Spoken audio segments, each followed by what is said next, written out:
Yo, what up, though? Playa Perrion in the building. What's good, man? What's going on, my brother? Appreciate man. you having me. Oh, I'm good, man. I appreciate you, sitting down, man, giving me a chance, bro. You know Yes, what I'm sir. Our way. Go on this journey, man. We got a little bit of history. Yes, sir. From You know the what I'm bottom to saying? the top, baby. New music out right now. Yes, sir. Money vs. Fame is out now. You know what I'm saying? I see you stay, back on, you know what I'm saying, doing your thing. Because we know in this music thing, consistency, man, that's the key. And it's hard. And that's with everything we do, right? Right. I know when it comes to this interview shit, you know what I'm saying, being a one-man team, booking the guests, researching, interviewing, then editing, Right. and then uploading. That consistency can drop off. You know what I'm saying? Right. As an artist, man, what do you find is hardest to stay consistent in the music game? I mean, really, the most consistent thing is actually continuing to keep up with the budget. Because most people will go broke behind doing this shit, especially if you ain't got no big name or you ain't got no big homie or nobody putting up the bread for you or no label or nothing that's actually the money. I mean, because if you got talent, which what they always say is like 10% talent and the rest of business, and business comes with money. Even with a real business, you got to structure your shit. You got to have investors. You got to have all those things. So music the same way, and the most consistent thing I've seen, like I can keep doing videos, keep promoting on Instagram. Hold on, stop real quick. Where that cord at on you? It might be the cord. Let me see. You can walk towards me. I think I'm just hear you. You can walk. You ready on the thing? What are you ready? Mm-hmm. Oh, okay.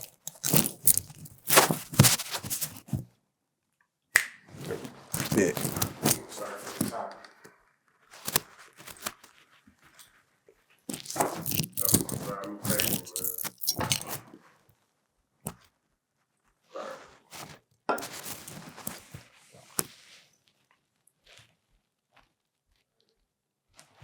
You still hear it? Move your arms. It's my pocket. It's this. Rub. Is it? No, it's not that. It's up there. Nah, stop. We good. Okay. You can fix your change, bro. We cool. Yeah, definitely. You gotta be on there like that. Yes, sir. All right. We gonna let me make sure we straight. Yeah.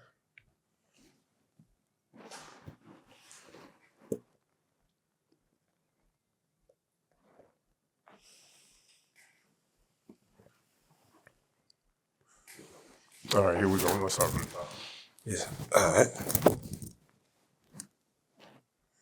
All right, yo, what up, though, man? Playa Perrion in the building. What's good, my boy? What's good, my brother? Hey, man, I'm good, man. No complaints, man. Trying to get this interview space Yes, sir. to another level. Yes, sir. I see you doing your thing. I appreciate you having me, my brother. Hey, man, I appreciate it, man.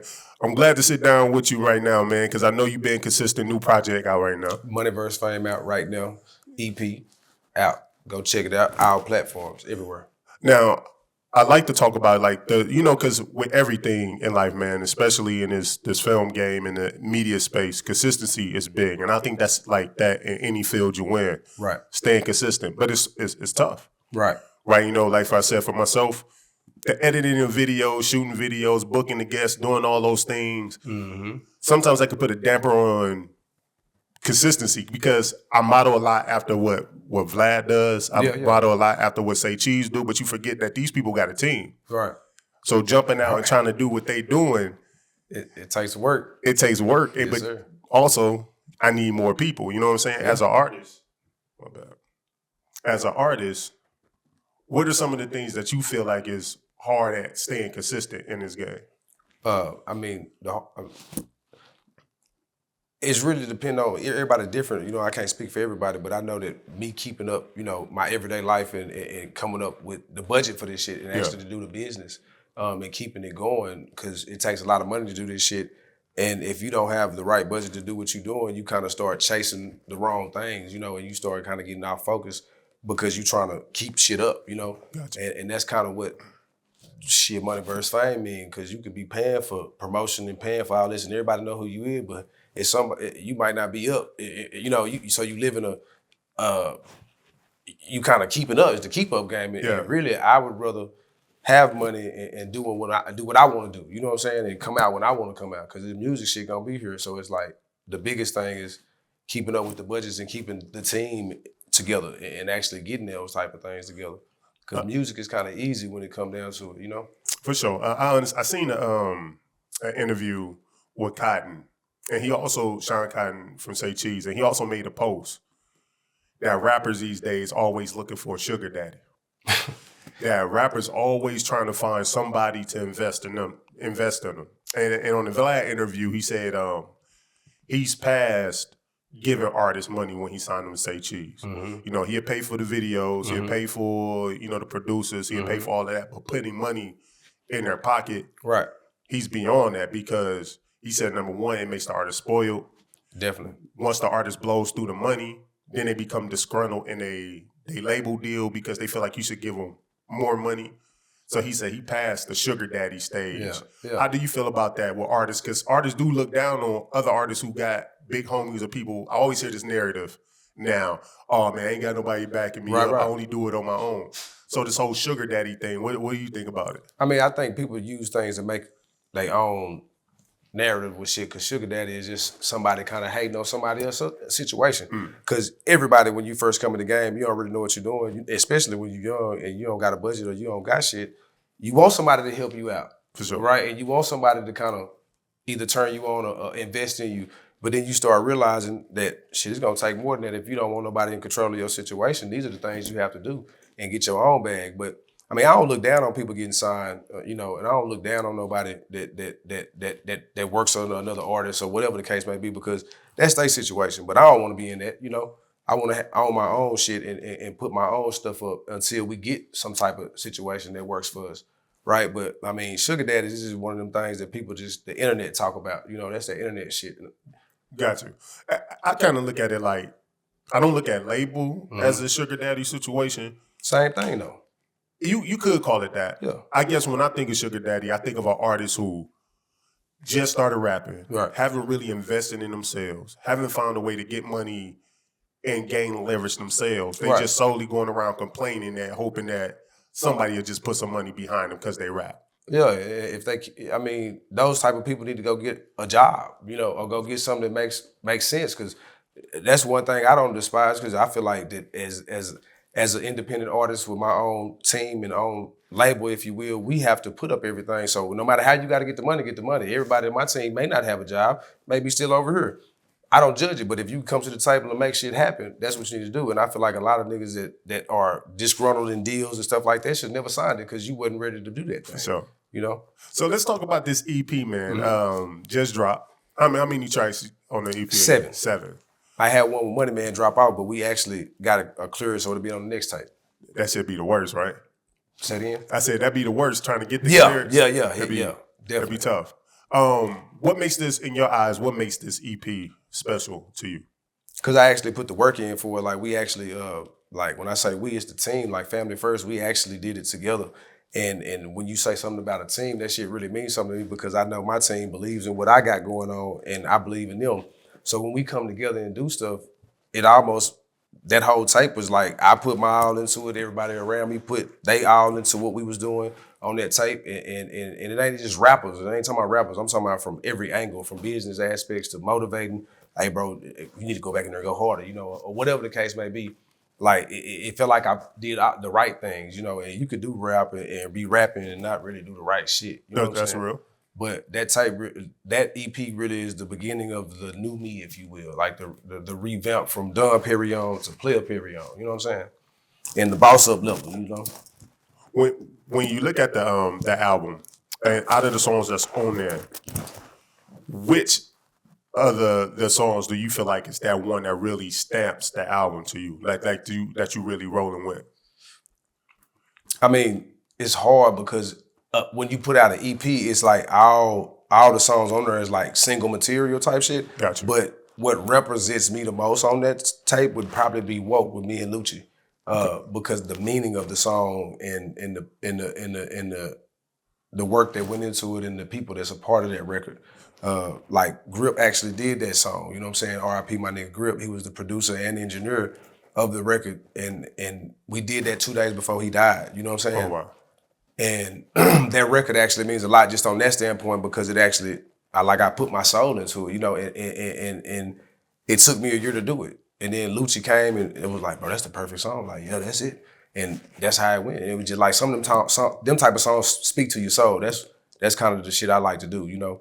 But the tape got a mixture of everything because you can ride and bob your head, and you got some shit you gonna have your girl shaking her ass to, and you got some shit niggas gonna go get money to. So it's like, it actually give you all aspects, of a project. And that's what I really love about it. It ain't just like one thing, or you got this and that, Got you. Yeah. No, it's definitely important to, what I'm saying, be in a world where it's very versatile. Because, a lot of people are one trick ponies. You know what I'm saying? They give you a project, all the songs sound like one long song. You know what I'm saying? So breaking it up. I hate that shit. But linking up with a Dallas legend, man, Mr. Lucci, man, what was that like? And did y'all get in the studio together and do the record? Yeah. I mean, Lucci know me from kind of running around in the streets of North Dallas anyway, like before he went to jail and all that shit. So like him just seeing me actually doing the shit the right way, he like, it made him see that like, damn, like I came home, there's some people doing their thing, and bro, you one of them, and I'm fucking with it. So it was like, it really felt good for somebody of his stature to actually look at what I got going on and say, yeah, I fuck with that, and you doing your shit. It ain't a lot of people that actually reach back and fuck with you because they be on that fame shit, But it's some people that really can see through all that and be like, look, bro, really doing this thing, he got his shit together. And they moving, For sure. And he one of them ones. When you look at your journey right now, prior to music, what was that upbringing like? And what was your ambitions prior to even getting into the music game? Shit. I played football. I mean, football was the first passion. I think we talked about this before. Yeah, you from Texas, so that makes sense.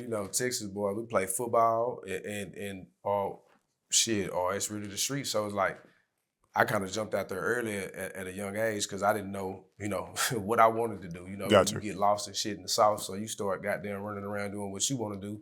And you start seeing that you start choosing paths, so I ended up going the wrong way in high school. But when I say the wrong way, it's just really just jumping out there and selling dope, and that was my upbringing, was running around in the streets and like trying to make some money. Everybody with me was trying to make some money, like no matter how you look at it, like niggas selling CDs, niggas selling weeds, crack, everything around. So it's like, it really was that, especially that's 2006 Gotcha. type shit. When you say money, how at such an early age? Because usually at a young age, man, kids just want to play. Yeah. Hang out with their homeboys. At what point in time did you come aware of money and that was something that you needed to chase? Shit, you see the people in the streets having money. You seeing like people roll back then. Now everybody want Hellcats and fucking Scat Packs and shit. Back when we was coming up, it was Crown Vics and Caprice classes on 4s or 8s. You know what I'm saying? So you seeing everybody in every neighborhood riding that shit. You like, yeah, that shit clean. Back then we wearing tall tees and big clothes and shit. But other than that, it's like people had big jewelry on back then too. So you want them things, but also not having nothing and like your mama being a single mom raising 2 kids, you know what I'm saying? And she trying to provide, but she can't provide the way she wants to, even though she try to get you out of that hood life and put you in the better area of Dallas, but it just don't, mom, when she a single woman, always can't keep up with 2 kids, you know what I'm saying? Especially when they only making $30,000 a year and they trying to live in the better side of town, you know what I'm saying? And your daddy not there, or he not involved as much as he should be until you get older, but those are the things that kind of fuel me to go like that and go that way, not having shit, rolling up nickels and taking them to school, wearing Lee Pikes and the goddamn, what's that shit, from thrift store. My mom used to take me to the thrift store to go school shopping. Yeah. I used to get K-Swiss when everybody else getting Jordans and Scottie Pippins, you know what I'm saying? Shit like that. Ain't nothing wrong with K-Swiss, but them was the cheap shoes, Hey, man. Yeah. In Detroit, those was the girl shoes, the all white boys. The dudes had on the Forces and the chicks had on the all white K-Swiss. Right. But that was the reality. Hey, man, it is what it is. So, like, we know Dallas is in Fort Worth. It's very territorial. Mm-hmm. To say you from Dallas, you typically have to actually be from within the city limits of Dallas, and you have to be going to a school in Dallas. Right. They kind of tend to got this weird thing where they look down if you go to a school considered the suburb. Right. Like, I know you said your mom tried to get y'all somewhere, that Yeah. was nicer. So where did you grow up at? So with me, when I was adopted, the first 5 years of my life was kind of crazy because mama getting the custody battle and all that shit, coming from the country and moving to Dallas, and they moved to Wilma Hutchins in the trailer park homes at the time. So and then my daddy ended up getting a good job, and they moved us to Mesquite. We went to Mesquite. We was in Mesquite for but my mama's still in Mesquite to this day. But I ended up living with my daddy at half point at that time. I ended up growing. I went to school in Mesquite for 8 years. Gotcha. Right, and then I ended up going back to DISD. But it's a transition because you still going over to anywhere in Dallas, even though you going to a Mesquite school or whatever the case, whatever school. Just like niggas in Lancaster still going over here to goddamn Oak Cliff and shit.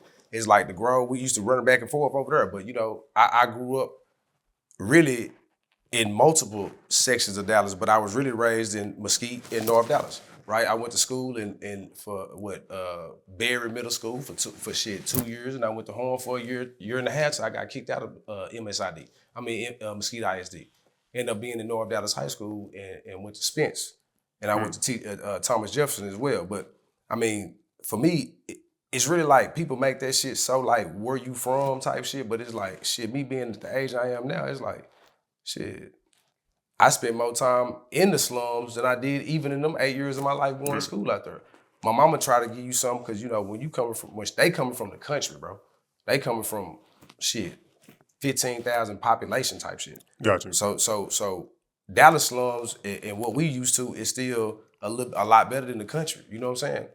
So for me, I was just happy to actually not be living like how my cousins was living or whatever at the time until I ended up going back. I'm like, shit, nigga, this how fuck that. I ain't trying to live like this no more. Shit, we go get, that's what it came back to getting to the money. You know what I'm saying? Because you back and forth from your uncle house, your daddy house, and you end up living over there in different places. It's like, shit, I don't really like this shit. I'm trying to get on my own. So I really was on my own at 17. So it kind of was different, Everybody got their own situation. When we speak in the street shit, like we in a culture, especially in hip hop, where in my opinion, I think if hip hop continues on the trajectory it's on, a lot of stuff in hip hop gonna get banned because it's so dangerous now. I had a debate with somebody, I forgot who it was the other day, that once that Chicago culture, gang culture, jumped out of Chicago, you see it infiltrate everywhere. Like we in the culture now where you diss the dead. Yeah. You know what I'm saying? Julio Fulio when his beef with my man's over there. Yeah. You see him go and they pissing on each other dead homie grave or pouring shit on each other graves and that wild shit. We look at it now that, you know what I'm saying, with hip hop, man, is I don't know, like the energy of it. You know what I'm saying? And then everybody claiming street, even though I have yet to get a clear definition of what is street. And that's kind of what I want to ask you. Like, how do you feel about the state of the culture of hip hop now? And to you, what makes a street dude? What makes a civilian? I feel like it's people that are hood niggas and street niggas. Because, you got people that actually really grew up in the hood and ain't really trying to be in the streets. Mm-hmm. Right? But they got the inner city, the hood mentality. They understand what's going on, but I don't really want this shit. I ain't never sold. That person may not never have sold no drugs or did anything. But when you get into the streets, if you playing the game of the streets, if you selling dope, you might, and somebody rob you, it ain't no police action. I gotta handle it in the streets, Or if I'm a jack boy and I end up robbing somebody getting killed, we leave it in the streets, That's difference in street shit and hood shit. Now, when it comes to the rap game, I feel like everything trendy, bro, and that internet crazy, So one thing I do understand is like, I stay away from what niggas on. Everybody want to be the shooter. Everybody want to be, like you say, out there gang banging and that shit old really, especially in my era. I say my era because I'm 30 or 30 plus. You know what I'm saying? So at the end of the day, it was cool to sell dope. Like not really sell dope, but it's cool to get some money. It feel like everybody now want to be cool to catch a body. You know what I'm saying? Yeah, we definitely in that phase. Right, and so it's like, do people really understand what they own? That's on them. But me, I'm on this player shit, Because I kill your ass if it come down to it, but I'm not really wanting to do that. Yeah. I don't want to talk about how I know I'm going to kill you, and that's what I'm out to do. I ain't going to talk about my crimes on songs, none of that shit. I'm going to talk about, I do criminalize myself by talking about all the old shit that we talk about when we selling drugs, but you can't prove that, you know what I'm saying? But most niggas tell on themselves. And that shit ain't cool. You know, that's what these niggas doing, telling on themselves. But I feel like people being tricked out of position, right? Because like hip Yeah.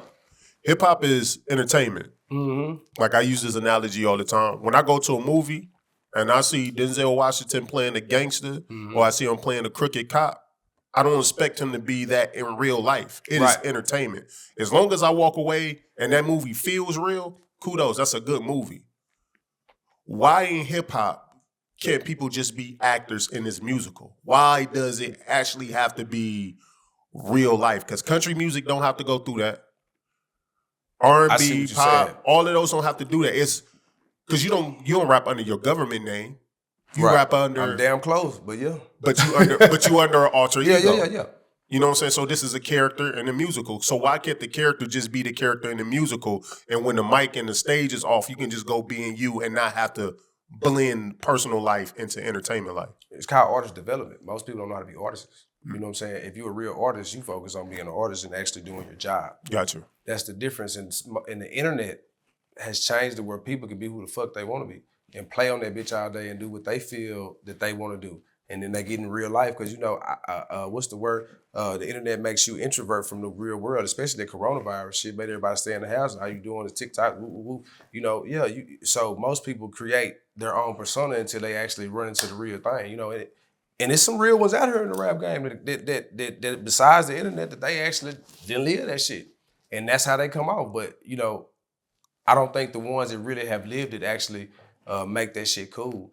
You know, I think they get what you call it tricked out of the position to kind of jump out there and do some shit. They really was trying to be an artist, but nigga done got sidetracked because these people on that stupid shit. You know what I'm saying?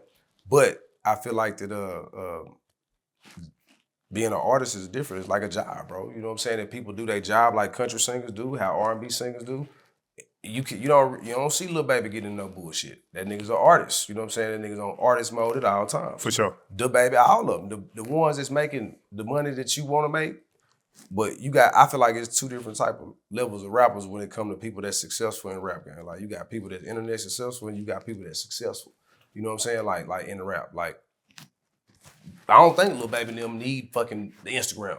I don't really think a lot of these big name rappers need that shit. They just use it as a tool, you know, or they like to play on it. Like Boosie and all them type of people, they do that shit for fun. You know what I'm saying? I'm a rebuttal. I think they absolutely need it. You're right. I take that back. You're right. They do need the promotion side of it, but it keeps them relevant. I get it. Because CDs, I mean, there's very few people that can get out here and bust CDs. Okay. You talking about for as promotion side, or is you talking about for as like in general? Their name? Like internet is here to stay. Internet is integrated in our lives. Yeah. Out of sight, out of mind. I don't care if you Lil Baby. I don't care. It's only very few artists who can go out of sight, out of mind, pop back up and go crazy. Yeah, There's like Drake, Drake's. Yeah. Kanye, Beyonce. Jay-Z. That's it. Yeah, but can you agree that there's some internet type shit going on to where you probably ain't really getting money, but you got a whole bunch of views? That's true. I agree. I think that's the world we in now. Yeah. Like as I put out on my platform today, like I'm not interested in interviewing people who going to buy a bunch of fake followers. Right. And fake. That's bullshit to me. Right. Because you don't see progress. And that means you're not willing to work for it.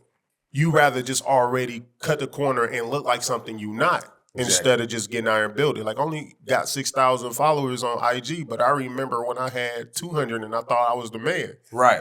You know what I'm saying? And 6,000 make you feel good. I remember when I started Instagram, when you came on my podcast, and at that time, I think I had 40 subscribers. Now I'm at almost 20,000.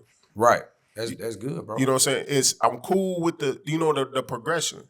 Mm-hmm. But with this whole music thing, man, it is like, damn, I lost my whole train of thought. Don't I do this sometimes, bro. It's all right, bro. I'm good. Hey, it's all edited, though. That's the good thing about it. We ain't live. No more. It's cool. But we in the space right now. When you talk about hip-hop, again, the civilian, and you broke down and you gave a great analogy between the hood and the streets. Mm-hmm. So now, I don't know if you saw on the internet, but like Whack 100, Tekashi been kind of teaming up. Yeah. Doing these clubhouses and having a conversation. Yeah. When street dudes get so blinded by the money that they bring somebody in who was never street, put him in a position to know all your street business only because he bringing in money. Right. And that person brings down testifies against this organization and brings the organization down. Is this person a civilian? Is this person a street dude? Where, if you would look at somebody in Tekashi's situation, I mean, the best way to put that shit, because it's kind of weird already, because you know, when people make an artist, that's what you're saying, is like people make this artist be this, and then he becomes a persona, and they allow it. I would, you know, if my team help put me on a platform and put me on, they gonna check my ass. Nigga, you ain't really that. Sit your ass down and just do this rap shit. But that come with the people around you too. So they I feel like they added fuel to the fire or whatever they were doing. You know what I'm saying? Because like, to be honest with you, he ain't a civilian because you knew what you was doing and who you was fucking with. So it's like, if I put myself in a position to do an armed robbery and I ain't never did it before, or I ain't never held a gun, and I'm still gonna go to jail. You know, like, you still did the shit. You know what I'm saying? So he ain't a street dude by far, I guess. But I really wouldn't know, because I don't know his situation. If he really was in the streets, he may have been a little hood baby. He just probably wasn't no gangster, you know, or whatever the case may be. Gotcha. He probably really grew up in the slums or whatever the fuck, New York, you know, wherever they at. So, and I brought that up because I know you deal with your own form of telling, or I'm kind of weary of saying the word snitch because I don't label that jacket until it's paperwork and you actually see Exactly. like a That's testimony. the only time I do it too. Mr. Lucci kind of went through a little bout when they was trying to get on him, saying that he testified, but when it was actually 6 people that testified against him. Yeah. You get what I'm saying? Like, going through that, like, what was that experience like? Like, clicking up with somebody and then that person. I mean, it fuck you up, because it's like you big bro somebody, or you fuck with somebody, you look up to them, and the next thing you know, it's like, damn, that nigga is CC'd on my paperwork to come testify against me. It's fucked up. You know, you like, even if, because sometimes people won't get to that point, and like my situation, I'm not gonna let nobody dictate my shit. I'm gonna go on and plead out. You know, that's me. But some people call me dumb for that shit because I just took the plea, and I probably could have fought that shit, but I ain't finna let nobody go up there and give them the opportunity to tell these folks that this is who shit it is. I ain't doing that. So I'd rather just take my little whatever I got, especially if I feel like I can do it. But if you leave, so I don't never leave my fate in no another man's hand. That makes sense?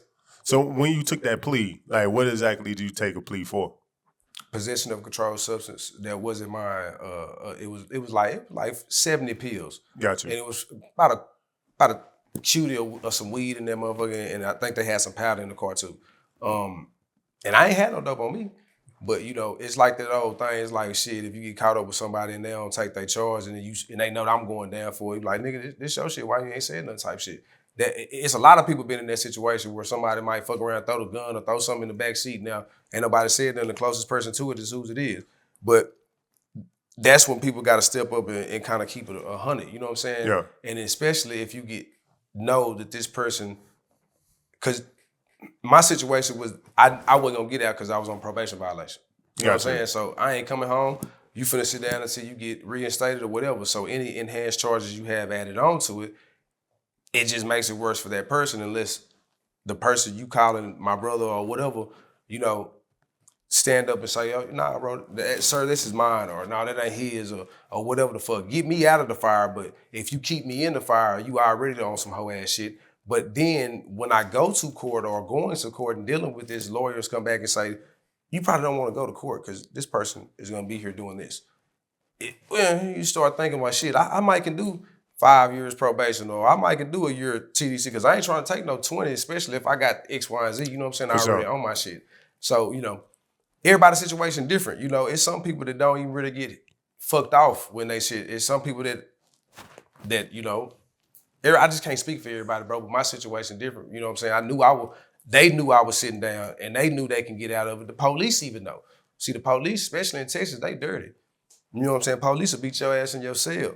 You know what I'm saying? Like in Texas, TDC and in county. State jail, all that shit. So it's like police so dirty, especially to our community, you know, it's crazy. But, you know, and they'll pit 2 black men together.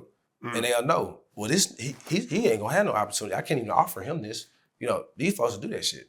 So that's why it's kind of different, you know, when it comes into that shit. That's why I started going legit and I own businesses and shit like that now. So I ain't got to deal with that. Can't nobody tell on me. You know what I'm saying? My team, we get money together and can't nobody tell on me. And if they do, they tell on me that That nigga getting money. Shit, we getting money together. It ain't got to tell on nobody. We legit. You feel me? I know Freeway Ricky Ross once said on an interview, was it Rick? Yeah, I think Freeway Rick Ross. He was saying like, somebody asked him if the person who told on him that brought him down walked in the room right now, what would you do? And he said nothing. He said, I'm not even mad because he said, I understood even though in this case you weren't even doing nothing wrong. He was like, but I already knew what I got myself into. I got myself in the drug game. I knew that in the drug game, these things can happen. You can get killed. You can get robbed. People can snitch. You can go to jail. Right. I knew what it was. So if that person walked in the room now, I wouldn't feel no type of way because I just blame myself. I chose to live that life. That's exactly what I was gonna say.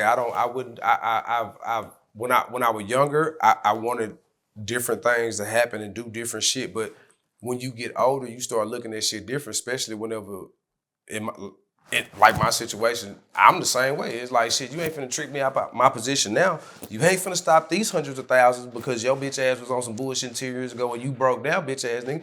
That's what I'm on. I'm gonna be successful and make a motherfucker feel me in that way. So that's what I do. You know, and other people can probably on the same shit, you know, but other than that, you know, it really is one of them things that, shit, we get money. Shit, fuck that shit. So back to the music, man. Like in this music game, bro, who inspired you? And what's the goal right now with the music that you got out now? Well, shit. I mean, I didn't sing two generations of music. So my first inspiration of music was your T.I.s and your Bun B's and Pimp C's and Andre 3000s and Scarfaces and shit like that, more down south shit, Jeezy. You know, and then the new wave hit, and you kind of, now I got a lot of people that I fuck with that's really jamming. You know, I use Lil Baby as an example. Bro hard. I like Bro. I like a couple rappers. I even like Drake and his team and how they put shit together. I look at things as a business aspect of it too. So it's like that's what I be infatuated with. I be seeing how people move in a business.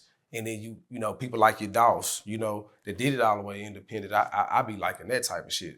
Music don't even really matter because you see what they can make and change their family life with. And you know, that's what I'm infatuated with, the business. I seen how Jay Prince did it in Texas. I see how Tip did it in Atlanta. 2 Chainz, them doing that. I love the business aspect of the rap game. But you know, people say if you want to make money, rap is the worst thing to get into. Yeah. Because like the billionaires, we do have a few billionaires come out of hip hop recently. Right? You know what I'm saying? Kanye, Rihanna, you know what I'm saying? Jay-Z. Who else I'm missing? Dr. Dre. Right. You know what I'm saying? They all became billionaires. But a majority of their money that made them billionaires did not come from music at all. Yeah. Most of them was liquor. Yeah. So Diddy, liquor. Dr. Dre did beats, and then Apple Music was whatever beat streaming service was. They sold that. That pushed them over. Yes, sir. Kanye, fashion. You know what I'm saying? So why music when it comes to money? Because it's really not a lot of, it's a good launching pad. Yeah. If you can get it off, but it's almost like the money that you could be spending in music and you got a business mind, why not focus it somewhere that can actually make more money now? Right. I probably would have answered this different back then, you know, when I was younger or why I wasn't doing what I was doing now. We really just playing, I ain't gonna say playing with it, but we really doing what we love to do now because we can afford it. Does that make sense? Gotcha. Like. So there is a love for music there, and as well as monetizing. Yeah, so like it makes me do the music because I love the music. I really do, you know. But it go back to what, like the old saying is what 90% business and 10% talent. And so I love music, been talented, but I feel like that I never gave it my all with the real budget the way it was supposed to be. And when you really start making your own money and everybody around you got your own bread, it makes it to the point to where it's like, shit, we actually can play with this shit the way we want, and we can do this shit the right way. And I feel like that for me, it's not that I'm gonna go spend my all on music. Gotcha. I did that before. That didn't work. So it's like you gotta kind of already be having your shit together to kind of play with the music with the big boys. You know what I'm saying? If you want to be on that shit. So I don't really look at music as I need a right now hustle. Gotcha. If I want to right now hustle, I'm gonna go and buy 15 more vending machines, or I'm gonna go buy a juice truck, or I'm gonna go buy whatever the fuck may be tangible assets right now, you know? You know, I might go buy whatever the fuck that I can flip and make money if you really need that type of situation. But I learned that through being in the rap game so long. You know, when you start making money on other aspects, you kind of like shit. Cause rap different from when Jay-Z came on and where we at now. That's real. So you kind of gotta be a boss getting in this shit. I mean, yeah, because I mean, think about it. You're in control of so many things that's your own now. Yeah. Your own social media, your own YouTube. You control your own content, when it drops, how often you want it to drop. You got to have some type of boss acumen to really drive in this culture right now. Yeah. And what made me actually feel like that was when RCA and Sony flew me out to New York and offered me a $30,000 entry level deal. Got you. With a third party. So that's where people don't be understanding. Like, these big labels be watching, they be wanting you and shit. But they, like Sony, they're not gonna offer you no single deal because they're not a single deal type person. But if they interested in you or whatever the case may be, they may shop you to a sister company and say, hey, this artist is actually something that you may can invest in. Put a $30,000 budget in on a 3-month run, you might can do something, we'll buy you out your contract. A lot of that shit happens like that. You know what I'm saying? That's real. And it was offered to me. And when you like, damn, I'm 20, when you, shit, I got two kids, 4 kids, it's like, I can't do no more $30,000. Yeah. Like, shit, fuck this rap shit. I'm finna go give me some money. That's what I got on, and that's where I'm at. You know, I turned that shit down a year and a half ago and tripled that shit. You feel me? So now with the EP out, man, and things are going, hopefully things don't shut down again, right? Because it's kind of like we're in a crazy space in the world with this whole COVID thing. Like, what's your plan? And what's your plan B in the event that people be like, hey, you know what? Everybody back inside. I mean, shit, the whole pandemic, I was getting money. I didn't go, I wasn't inside.